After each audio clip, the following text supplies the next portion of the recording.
Broadway ਤੁਹਾਡੇ ਵਿਦੇਸ਼ ਜਾਣ ਦੇ ਸੁਪਨਿਆਂ ਨੂੰ ਦੇਵੇਗਾ ਹਕੀਕਤ ਦੀ ਉਡਾਨ। कनाडा स्टडी वीज़ा जिसमें लगातार चेंजेस देखने को मिल रही हैं और अब एक नया चेंज सामने आने लगा है।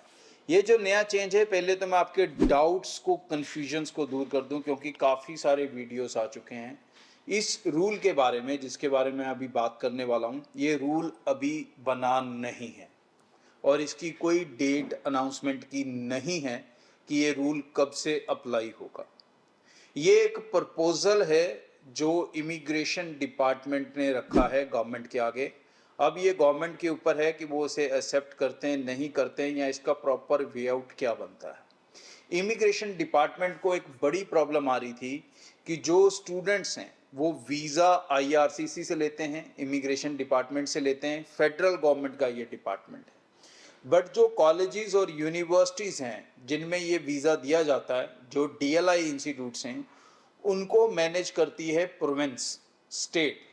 तो उसमें क्या होता है कि इमिग्रेशन जो डिपार्टमेंट वीज़ा इशू करता है वो इसके बाद ट्रैक नहीं रख पाता, नहीं समझ पाता कि ये स्टूडेंट अंदर आने के बाद क्या सिस्टम को फॉलो कर रहा है, क्या ये जिस कॉलेज यूनिवर्सिटी में आया था उसमें पढ़ रहा है, अगर चेंज किया है तो क्या चेंज किया है, क्या नहीं किया है। मतलब जो स्टूडेंट वीज़ा के बाद उसको वीज़ा लेने हैं, उस वीज़ा से पहले इसने कुछ सिस्टम को ब्रेक तो नहीं किया, कोई सिस्टम को चीट तो नहीं किया।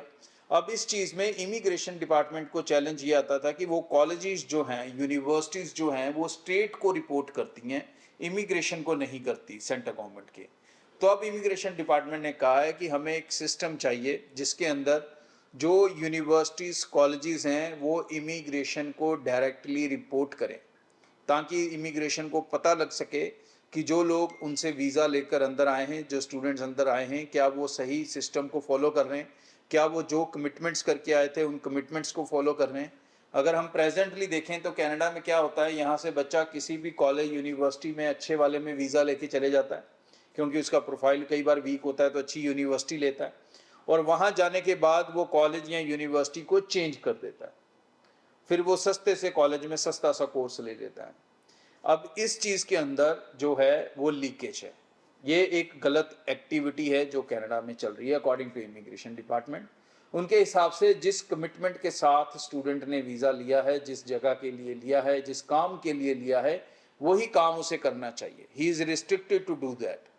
तो इसीलिए शायद आने वाले दिनों में जो नया रूल प्रपोज हुआ है, जो बना नहीं है अभी, उसके अंदर यह है कि ये जो कॉलेजेस हैं या यूनिवर्सिटीज़ हैं, ये इमिग्रेशन डिपार्टमेंट को डायरेक्टली रिपोर्ट करें रिगार्डिंग जिस जिस स्टूडेंट का उन्होंने वीज़ा लिया है, वो स्टूडेंट वहाँ पर पढ़ रहा है, नहीं पढ़ रहा, सही से क्लासेस लगा रहा है, नहीं लगा रहा, क्या उसने कॉलेज छोड़ दिया या नहीं छोड़ा। ये सब reporting time to time immigration department के पास जानी चाहिए।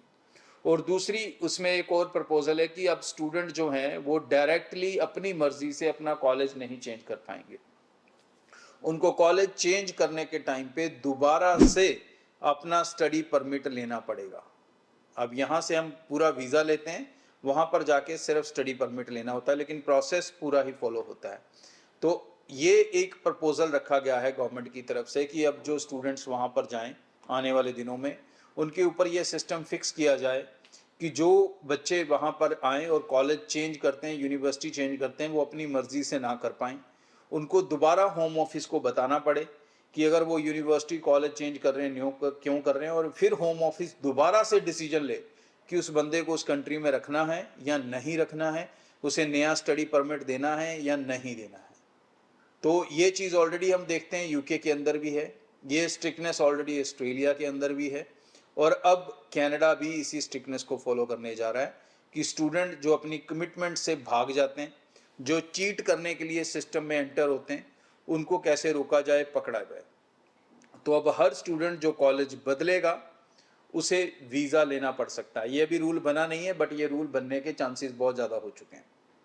तो अब जो स्टूडेंट्स पढ़ने जा रहे हैं उनसे स्ट्रॉन्ग एडवाइस है कि वो इस इंटेंशन को अब दिमाग से निकाल दें कि हम यहाँ से किसी और में वीज़ा ले लेंगे, फिर वहाँ जाके किसी और में एडमिशन ले लेंगे।